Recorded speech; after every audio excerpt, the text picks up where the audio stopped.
No Evangelho de Mateus, no capítulo 6, os versículos 33 e 34 dizem assim: Busquem, pois, em primeiro lugar, o reino de Deus e a sua justiça, e todas essas coisas lhes serão acrescentadas. Portanto, não se preocupem com o amanhã, pois o amanhã se preocupará consigo mesmo.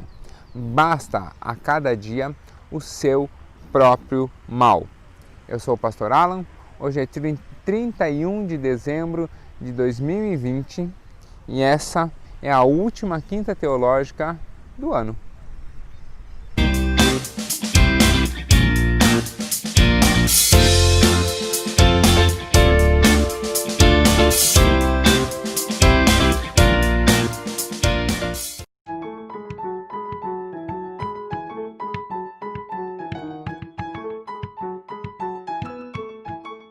Toda quinta, aqui na Igreja Batista de Bom Retiro, você tem um estudo.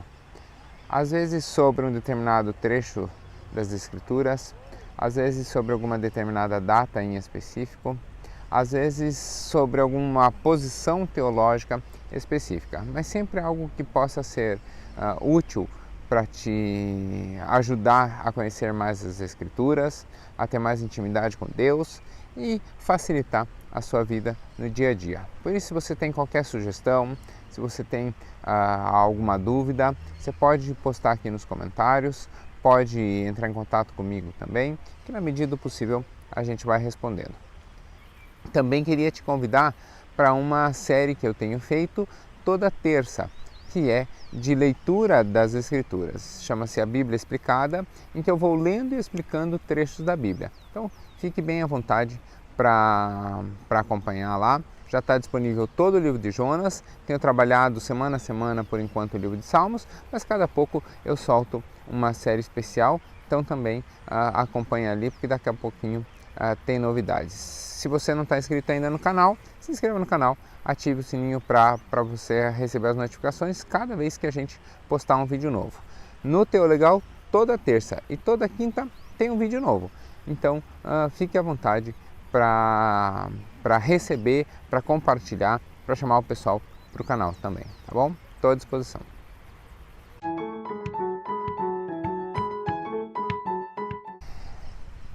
Eu não preciso nem explicar muito por que 2020 foi um ano bastante atípico, um ano único na história de todo mundo. Eu sei que você tem anos especiais. Eu tenho alguns anos especiais na minha vida, alguns anos dos quais eu passo relativamente sem muita lembrança significativa, mas alguns anos me são muito queridos. Por exemplo, o ano de 1999, que foi um ano que eu fui embora do Brasil e fui estudar no Equador. E lá fiz bons amigos que perduram até hoje. Tem alguns outros anos especiais, como por exemplo,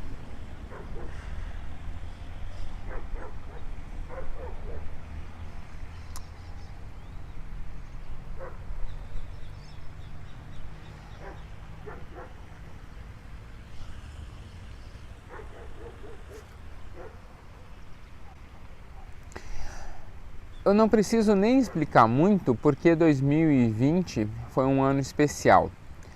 É um ano bastante diferente, bastante atípico e é um ano que vai marcar a história de toda essa geração.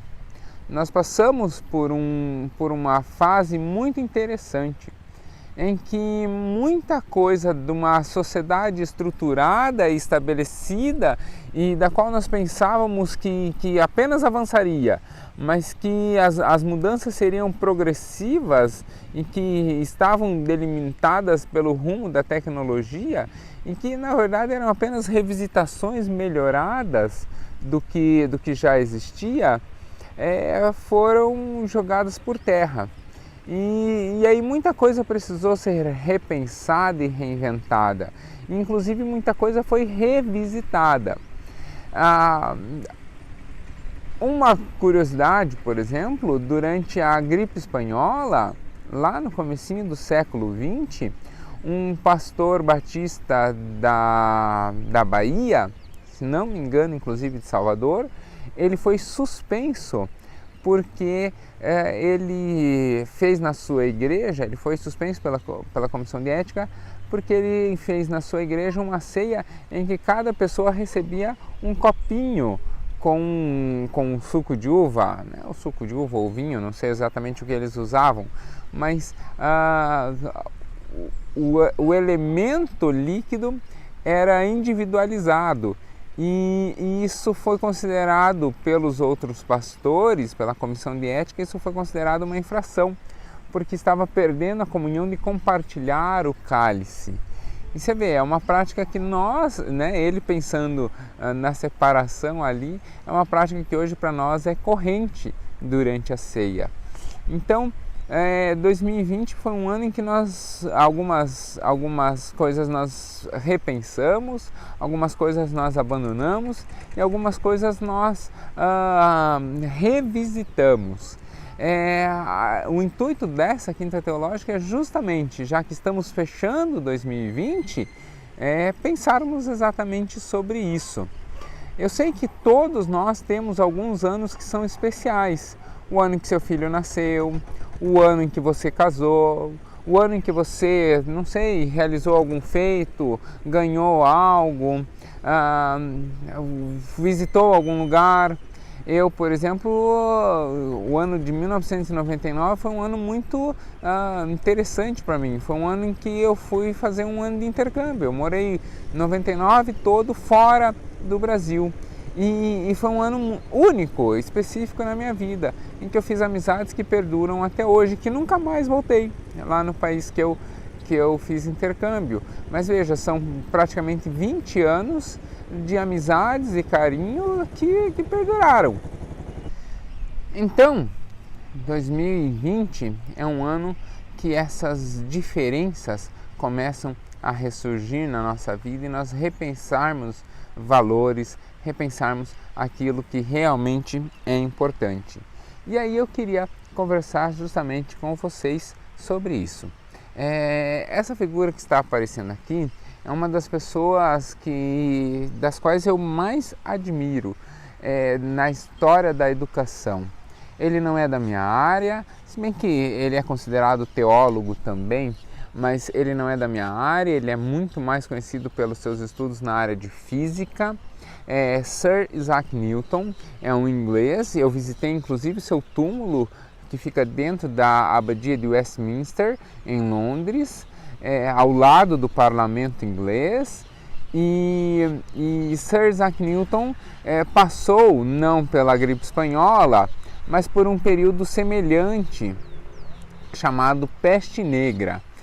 Foi um período em que houve também um isolamento, houve uma retenção, houve uma parada em toda a Europa em função da peste bubônica, que era uma doença transmitida pela pulga, era transmitida pelo rato, mas na verdade era transmitida pela pulga que morava no rato.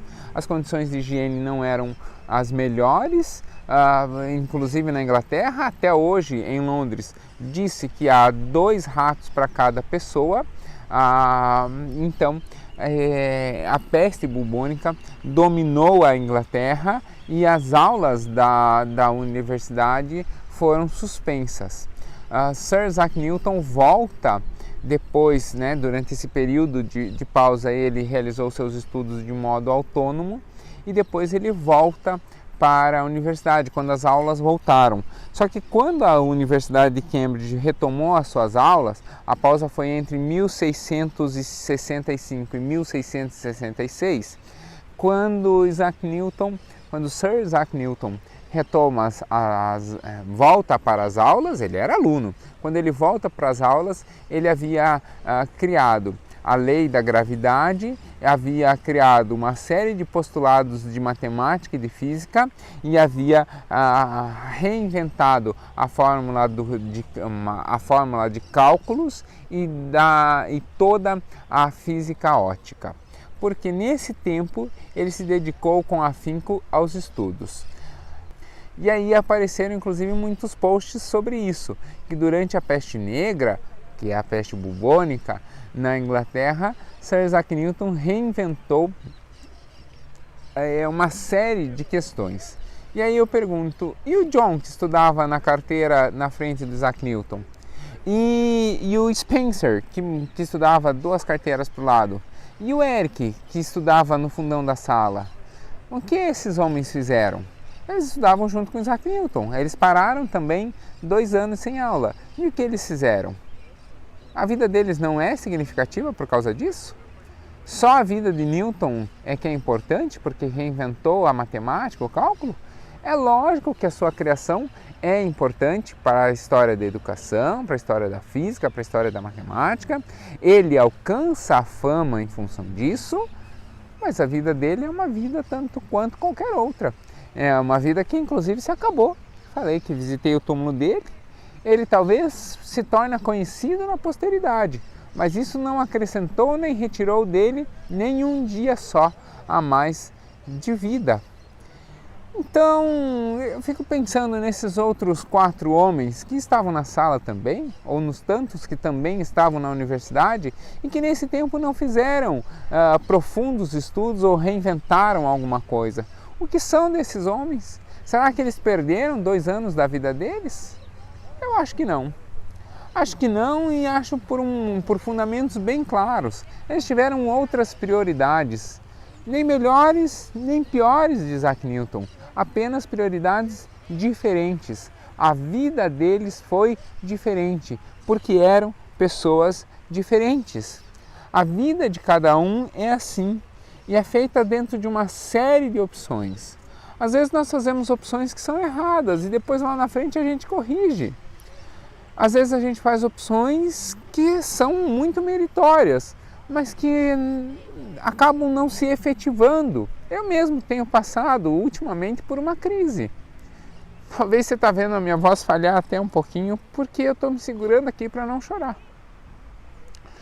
Eu fiz algumas opções, coloquei algumas metas que não aconteceram. E agora precisa realinhar a vida e deixar essas metas de lado. Só há um erro possível dentro das opções que a vida dá. O erro é não valorizar aquilo que para nós é uma prioridade. Esse é o único erro que pode existir. Eu dediquei a minha vida ao estudo. Eu sei que ainda tem muito para ser estudado. Eu sei que eu sei muito pouco de diversas áreas. Eu sei um pouquinho de algumas áreas, mas sei que há muito ainda a ser vivido, pensado e estudado. Mas isso não faz da minha vida melhor ou pior do que a vida de ninguém. Pessoas pensaram em outras prioridades. Talvez você que está nos assistindo tenha tido a oportunidade de estudar, mas provavelmente o seu pai e a sua mãe não estudaram tanto quanto você. Ou se estudaram, meus pais, por exemplo, estudaram depois. Eu já era nascido quando meus pais ingressaram na universidade. E eu lembro, inclusive, de eu muitas vezes ir para a faculdade com eles. Sentava lá na carteirinha, fazia as minhas lições, enquanto meu pai e minha mãe assistiam aula. Porque eles tiveram opções, a vida lhes deu opções diferentes. O seu pai e a sua mãe, se você teve a oportunidade de estudar, provavelmente o seu pai e a sua mãe tiveram que, a certa altura, abandonar os estudos, deixar os estudos para colaborar em casa, para trabalhar e trazer dinheiro e comida para dentro de casa. Mais do que dinheiro, né? Trazer comida para dentro de casa, trazer sustento para dentro de casa. E se isso não aconteceu com seus pais, provavelmente aconteceu com seus avós. E é natural da sociedade em que nós estamos, isso acontecer. Isso não faz da vida dessas pessoas nem pior, nem melhor, apenas diferente. Eu dediquei a minha vida aos estudos.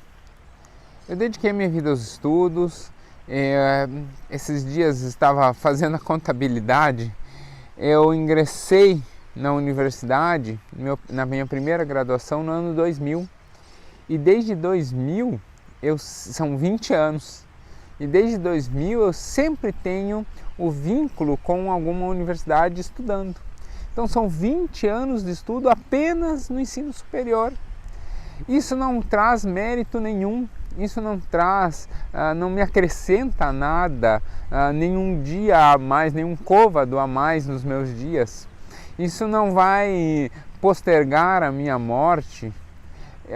Isso é simplesmente dedicação a uma prioridade que eu tive, que são os estudos. Provavelmente, se você teve a oportunidade de, como eu, seguir a carreira dos estudos, provavelmente os seus pais não passaram por isso. E se os seus pais tiveram a oportunidade de estudar, talvez os seus avós provavelmente não, porque na sociedade brasileira, da época dos seus avós, era assim. Eu lembro dos meus pais indo para a universidade, porque quando eu era pequeno, eles pararam de estudar e foram estudar depois, né? Tiveram uma carreira antes, tiveram uma vida antes, foram estudar depois, porque assim era a vida e era necessário até para trazer o sustento para dentro de casa. É assim, a vida é assim. Não quer dizer que estudar é grande mérito e nem que todos devem se dedicar ao estudo como eu me dedico. Aliás, Tiago 3,1 diz exatamente isso, que haja entre vocês poucos mestres. Nem todos precisam, numa sociedade eclesiástica, numa comunidade de fé, nem todos precisam ser mestres, nem todos precisam ser muito estudados. Cada um de nós tem uma carreira, cada um de nós tem uma... Carreira é uma corrida, né?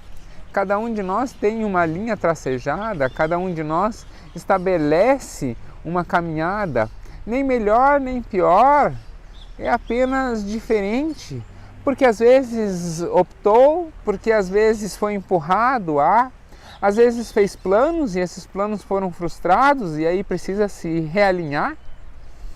Eu mesmo tenho passado por um conflito muito sério. Estou até me segurando aqui para não chorar, porque o que eu estou ministrando a você é uma ministração que vai muito ao meu coração. Eu fiz algumas opções bastante auspiciosas, né? Bastante honradas, mas que não deram certo. E que agora precisam ser realinhadas, precisam ser retomadas. Isso não há nem mérito nem demérito. É natural da vida ser assim. E aí dói, machuca, a gente se entristece de ter que realinhar as coisas, mas é a vida. Pronto, a gente arruma, toca, repensa, reconstrói, abandona alguns sonhos e faz parte. A essência quer servir a Cristo, a essência quer ter o Senhor como Senhor e Salvador, a essência de que é reconhecer a natureza do pecado e entender o sacrifício de Cristo, isso não se perdeu. O resto é tudo vento e correr atrás do vento, como o próprio rei Salomão diz. Então é difícil, mas é assim. E repensar então em 2020 a vida faz com que nós pensemos então em um ponto especial, que é inclusive um dos títulos, ou um dos subtítulos, ou um dos pontos que eu separei para a conversa de hoje, que diz assim: a importância de reconhecer as prioridades na vida. Isso porque a vida é uma turbulência. É uma correria, é um atropelo, é fatos em cima de fatos acontecendo um atrás do outro. E aí nós precisamos então fazer determinadas coisas, cumprir prazos, fazer determinados atos, fazer determinadas ações, tudo de modo muito automático, muitas delas nós nem pensamos. Muitas coisas nós fazemos sem ter a consciência de que estamos fazendo e cumprimos então algumas metas, mas não cumprimos às vezes até alguns objetivos. Talvez, às vezes, nós temos um tempinho para descansar, mas vivemos em um turbilhão de prazo disso, daquilo, que vai tirando a nossa paz e nós nem percebemos. E principalmente vai tirando o foco das nossas prioridades. E é lógico que há necessidades que precisam ser atendidas, é lógico que há prioridades da vida profissional e há prioridades da vida pessoal que precisam ser atendidas. E naturalmente nós gastamos algum tempo com elas. Às vezes gastamos boa parte do nosso tempo com elas, mas não necessariamente elas são as nossas prioridades. Por isso, a pergunta extremamente pertinente para esta conversa que eu queria te fazer é: o que é prioridade na sua vida? E se você não sabe a resposta, não tem problema, porque nós precisamos construir essa resposta e chegar a essa resposta de modo pensado e caminhado. Para podermos estabelecer o que é uma prioridade, é necessário nós conhecermos bem quais são os nossos objetivos e, a partir disso, concentrar os nossos esforços para alcançar esses objetivos, sem nos dispersarmos com objetivos e tarefas de menor importância. Prioridade e tempo andam juntos. O conceito de prioridade é de prior, de primeiro, é aquilo que vem em primeiro no nosso coração. Normalmente, prioridade é aquilo que nós escolhemos fazer antes. Quando você tem tempo para fazer mais de uma coisa, normalmente prioridade é o que nós escolhemos fazer antes. É por isso que normalmente quando nós vamos comer uma fatia de bolo, nós normalmente comemos primeiro um pedacinho da cobertura. Ainda que você coma um pedacinho da massa, você come junto um pedacinho da cobertura. Porque a prioridade é aquilo que nós temos alegria em fazer. E a cobertura do bolo, até por ser mais doce, por ser mais bonita, agrada aos olhos, é desejosa, então nós naturalmente temos mais desejo de comer a cobertura. Por isso que a gente passa o dedo na cobertura e dá uma lambidinha. Não faça isso, né? Mas quando é criança a gente fazia. Passava o dedo ali e pegava um pouquinho da prioridade. Então nós precisamos aprender a tratar prioridade como aquilo que ela é, uma prioridade. Olha o que esse textinho, que não é um versículo, mas é um textinho que eu escrevi, diz: não são os poucos, trate prioridade como prioridade. Não são poucos os que, conforme vão surgindo atividades corriqueiras, acabam esquecendo o que é prioridade e passam a abraçar novamente tudo o que vem pela frente. Quando se dão conta, já estão longe daquilo que tinham estabelecido como prioridade. Por isso, prioridade, fique bem claro, não é aquilo que nós mais fazemos. Você parar agora para pensar no seu ano anterior e pensar qual é a coisa que você mais fez, isso não é necessariamente a sua prioridade. Isso pode ser aquilo do qual você mais se ocupou. E em 2020, esse ano foi um ano especial, porque nós podemos ter bem claro, primeiro por ser um ano atípico, então isso gravou muito mais na nossa mente, mas nós podemos ter bem claro, repensando nos nossos prazos, que de repente era março, de repente é dezembro. O ano foi assim, foi um ano de 4 meses. Janeiro, fevereiro, março, dezembro. O resto foi só um turbilhão. E ali nesse meio tempo nós fizemos muitas coisas que não são necessariamente a nossa prioridade. Texto de Mateus 22, versículos 37 até o 40, mas aqui especialmente esse versículo, diz assim: Jesus disse: amarás o teu Deus de todo o teu coração e de toda a tua alma e de todo o teu pensamento. Este é o primeiro e grande mandamento. Ou, esta é a prioridade da vida cristã. quem estabelece isso é justamente o próprio Jesus, dizendo: a prioridade da nossa vida é amar a Deus de todo o coração, de toda a alma e de todo o pensamento. Essa deve ser a nossa prioridade. Então não é necessariamente aquilo que nós mais fazemos, mas é a força motriz daquelas coisas que ocupam muito da nossa agenda, mas não ocupam muito do nosso coração. Para amar a Deus, nós precisamos ter como prioridade conhecer a palavra de Deus. 2 Timóteo, capítulo 3, versículo 16, diz assim: toda a Escritura é inspirada pelo próprio Deus e proveitosa para ministrar a verdade, repreender o mal, corrigir os erros e ensinar a maneira correta de viver.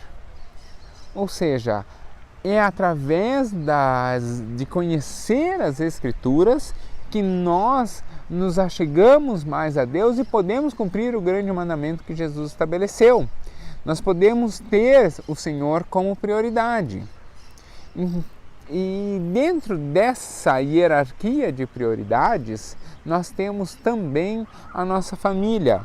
1 Timóteo 5,8, nas recomendações de um bom pastor, diz assim: se alguém não tem cuidado dos seus e principalmente da sua família, ele negou a fé e é pior do que o infiel.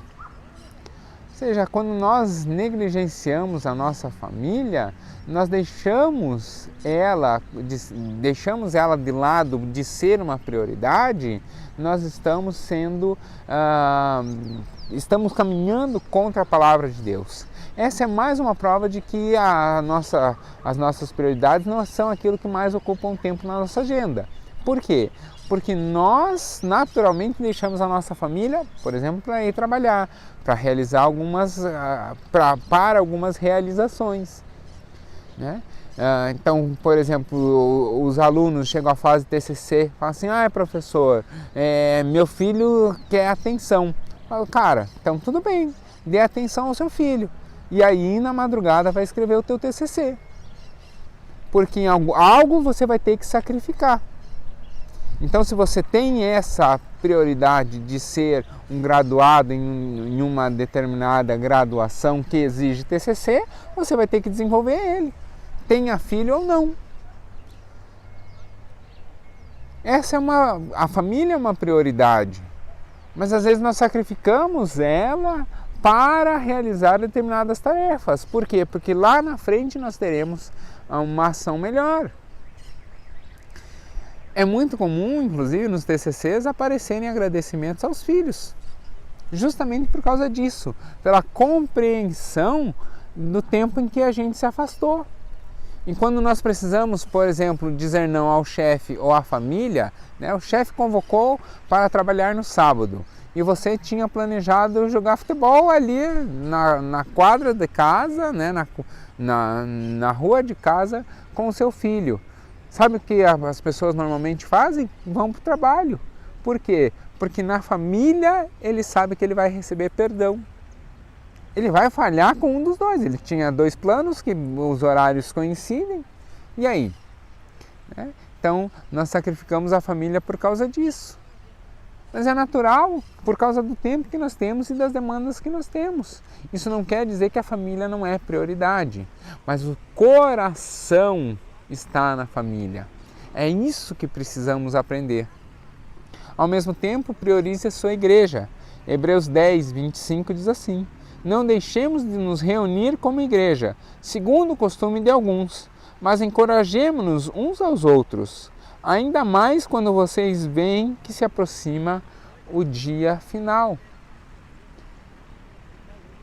Estar em igreja é o que permite que nós louvemos ao Senhor, engrandeçamos o seu nome e caminhemos no crescimento da fé, lá naquele conhecimento das Escrituras. É por isso que esse vídeo é postado toda semana no canal da Igreja Batista, para que assim nós possamos alcançar as pessoas que estão ali. Eu sei que nem todos os membros, é só ver o número de visualizações, eu sei que nem todos os membros assistem, mas a igreja está disponibilizando. O dia que eu me for, outro pastor assumirá essa posição e tomara a Deus que ele mantenha essa ideia de alimentar a igreja também de modo virtual. Não precisa você assistir necessariamente na quinta, quando esse vídeo é postado, mas ele está lá à disposição. Quero conhecer mais da Bíblia. Vou acessar as quintas teológicas. Então, essa é uma prioridade também de conhecer ainda mais a palavra de Deus, de estar com a igreja e ali ser edificado. E há também uma outra prioridade, que é a prioridade da própria vida. 1 Coríntios 10, 12 diz: aquele que julga estar firme, cuide para que não caia.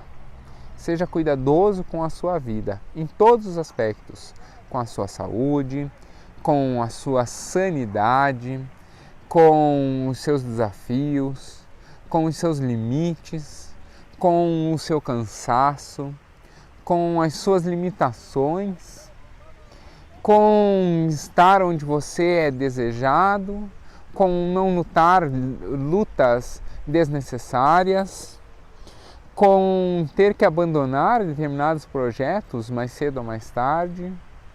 Tudo isso dói, machuca, é triste, mas é necessário para que a vida tenha prioridade. Então, nós temos prioridades na vida, nós temos um valor próprio e de vez em quando esse valor precisa ser repensado. Deus nos cria com uma identidade e às vezes estamos em ambientes, em situações em que essa identidade é desvalorizada, em que essa identidade é posta de lado. E aí então nós realinhamos a vida para aquilo que efetivamente é prioridade, para aquilo que efetivamente importa. Porque no fim das contas, quando nós nos achegarmos diante de Deus, Ele não vai fazer um juízo dos crentes se merecemos ou não entrar no céu. O nosso nome já está escrito no livro da vida. No dia em que aceitamos a posição de Cristo como nosso Senhor e Salvador, e no dia que nós entendemos que Cristo levou sobre si as nossas dores e lá na cruz do Calvário pagou todos os nossos pecados, nesse dia nós já ganhamos acesso ao céu. E esse será o nosso critério de entrada. E o que será então importante?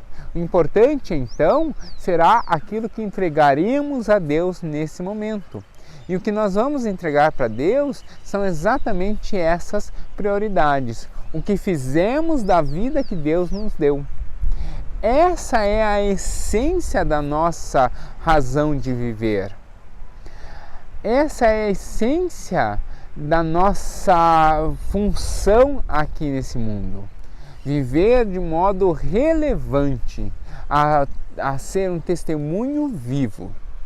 Se você for reparar no modo com qual a Bíblia é escrita, ela traz muitos poucos textos de ensinamento. Não estou dizendo que nós não podemos aprender com a Bíblia. Preste bem atenção nisso que eu vou falar. Nós aprendemos muito com a Bíblia, mas nós aprendemos através do modo com que a Bíblia foi escrita. E que modo é esse? A Bíblia é escrita dentro de um padrão muito simples e recorrente.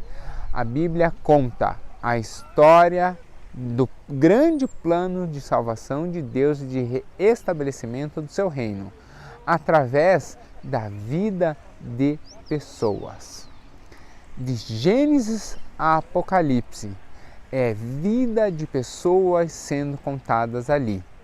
Por exemplo, Gênesis 1, Gênesis 2, vai contar a vida de Adão e Eva. Qualquer capítulo, às vezes vai ter um livro que vai ser todo ele dedicado a um determinado trechinho da vida de uma pessoa. Às vezes vai ter um livro todo que é dedicado à vida toda de uma pessoa. Às vezes você vai ter mais de um livro dedicado à vida de uma pessoa. Por exemplo, os 4 evangelhos vão contar a história da vida de Jesus. 1ª e 2ª Samuel vão contar a história do profeta Samuel e os acontecimentos de Deus nos quais ele vivenciou, testemunhou e foi profeta. O livro pode ser qualquer livro, vamos pensar Jonas. O livro de Jonas conta um trecho da história de um homem chamado Jonas. Vai contar um trecho da sua história em que Deus aparece a ele, não conta antes de onde ele é, tem uma referência, mas não conta como foi a sua infância, não conta como foi a sua vida. Conta um trecho da história. Quando Deus aparece a ele, chama ele para fazer uma proclamação a Nínive, a ida dele a Nínive, o resultado disso, toda a aventura no trajeto, o resultado dessa ida a Nínive e como esteve o seu coração depois. Qualquer outro livro vai contar isso, vai contar dessa maneira, né? As cartas de Paulo contam exatamente isso. O livro de Apocalipse, ele vai contar um trechinho da vida do apóstolo João, né? Quando João vai ao céu e vislumbra. Então ali tem a visão de João com relação aos últimos dias. Então toda a Bíblia ela é a narrativa da história de pessoas e ali no meio nós conseguimos perceber a vontade de Deus, ali no meio nós conseguimos perceber os ensinamentos do Senhor. Então quando eu disse que a Bíblia tem poucos textos de ensinamento, é que poucos textos são escritos com o intuito, assim, com o formato de ser uma lição. Por exemplo, um desses é Provérbios, é a lição de um pai para um filho. Então, esse texto de Provérbios, né, que foi escrito pelo rei Salomão, Provérbios ele é um dos poucos textos que é direcionado nesse sentido, mas mesmo assim não foge da ideia de biografia. É a biografia de um pai conversando com o seu filho, tentando dar ao seu filho a boa criação a esse menino. Então, o que a gente consegue compreender disso? De que a vida de pessoas que ouviram a Deus ou não ouviram a Deus, porque há também vida de Caim, por exemplo, é narrada nas Escrituras. E nós conhecemos bem a história de Caim para dizer que ele é uma pessoa que não ouviu ao Senhor. Mas nós conseguimos perceber, mesmo assim, a vontade de Deus ali posta, né? E os resultados da desobediência de Caim com relação a Deus.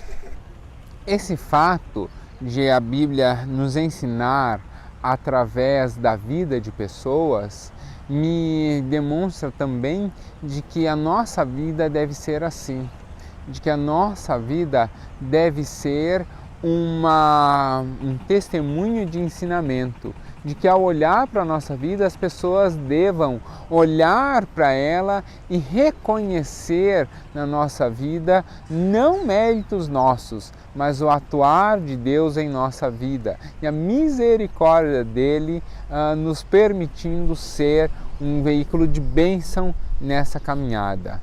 Eu queria encerrar justamente agradecendo. Quando eu comecei esse canal, o Teu Legal, eu queria te pedir a licença para contar 2 minutinhos isso. Quando eu fui a Portugal, eu fui com um convite de um amigo, fui por causa da universidade, mas um amigo me fez o convite dizendo: eu te ajudo, vamos montar um canal e aí você vai contando as suas histórias lá de Portugal. E eu não sabia editar, eu não sabia nem gravar, eu só tinha um celular e um bastão de selfie, que virava um tripézinho, mas um tripé baixinho. E eu não sabia editar, eu não tinha um microfone, eu não tinha nada. E eu comecei a fazer as gravações e eu mandava para essa pessoa e essa pessoa nunca deu importância. E aí eu parei. Então eu montei o canal e não foi para frente. Mas o desejo ficou. E depois fui impulsionado, primeiro porque com a pausa veio a ideia de ter uma quinta de estudos na igreja, e aí veio a partir dali a ideia de seguir à frente com o canal. E eu não esperava que em cerca de 4 meses, isso aconteceu mais ou menos em agosto, eu não esperava que em cerca de 4, 5, ou na pior das contas, 6 meses, nós chegássemos hoje nós temos 1.080 inscritos no canal. É muita gente, eu nunca imaginei que eu ia chegar a esse número de inscritos. E eu preciso contar que eu oro por cada um de vocês, eu agradeço a Deus pela vida de cada um de vocês. A ideia é não parar em 2021, manter um canal, ao contrário, eu tenho pensado em novos projetos, tenho trabalhado em novos projetos, passar mais do que... começou então com a quinta, daí um dia lendo as escrituras e explicando numa aula da faculdade, uma aluna falou assim: professor, eu compreendo muito bem quando você lê e explica. E aquilo me acendeu a luz para trazer também para a leitura da Bíblia explicada para o pessoal do canal, né? Não deixar essa devolutiva dela apenas com o pessoal da faculdade. Então, ao terminar 2020, eu queria encerrar agradecendo pela sua vida. Cada dia que tem um inscrito novo, isso é um júbilo para o meu coração. Eu fico extremamente feliz. Vem uma notificaçãozinha para mim das ferramentas do YouTube mesmo, dizendo que tem um novo inscrito, e isso traz uma alegria enorme no meu coração. Eu sei que tem muitos canais por aí muito maiores, com muito mais visualizações, com muito mais inscritos, mas eu sou feliz pela vida de cada um dos 1.080 que hoje estão inscritos no Teolegal. A vida de vocês tem sido edificante e significativa para mim. Eu, como comecei dizendo, tenho os meus desafios também, tenho as minhas prioridades. Às vezes eu negligencio algumas prioridades, tendo outras coisas que não são tão prioridades, mas que acabam tomando lugar das prioridades. Eu tento me corrigir, enquanto estamos vivos há oportunidade disso, mas eu queria encerrar justamente agradecendo, e não apenas agradecendo, mas orando a Deus pela sua vida. Vamos orar? Senhor, eu agradeço pela vida de cada pessoa que nos assiste hoje, seja pelo canal da igreja, seja pelo Teolegal. Que o Senhor se manifeste como prioridade na vida dessas pessoas, que eles possam alcançar mais e mais da sua palavra, que eles possam ter a alegria de te buscar, a alegria de te conhecer e a alegria de conhecer a tua palavra, que eu possa ser, dentro dos teus planos, ferramenta na vida de cada um. Mostra a cada um as nossas prioridades, naquilo que nós devemos investir, quais batalhas nós devemos abandonar, quais lutas nós devemos deixar de lado, para que assim nós possamos dedicar cada dia mais à tua vontade. Eu agradeço pela vida de cada um, eu abençoo a vida e a casa de cada um, em nome de Jesus. Amém. Antes de encerrar, eu queria te fazer um convite, para que na próxima quinta nós estejamos aqui juntos também. Próxima quinta eu vou falar sobre o Ano Novo Judaico, sobre Rosh Hashanah. Mas eu não vou falar sobre os costumes, eu vou tratar um pouquinho, né? Mas a prioridade, já que falamos tanto de prioridade, a prioridade não vai ser a cerimônia de Rosh Hashanah. A prioridade vai ser os princípios que há por trás da cabeça do ano, ou os princípios que há por trás do Ano Novo Judaico. Essa é uma data significativa, inclusive prevista na Bíblia. Levítico prevê o Ano Novo como uma das festas a serem observadas. Então, eu te convido na próxima quinta a estar acompanhando o canal conosco e aí entender e começar um ano de modo distinto. Para quê? Para que tenhamos um ano doce e bom como as Escrituras prevêem. Posso contar contigo semana que vem? Deus abençoe. Tchau, tchau.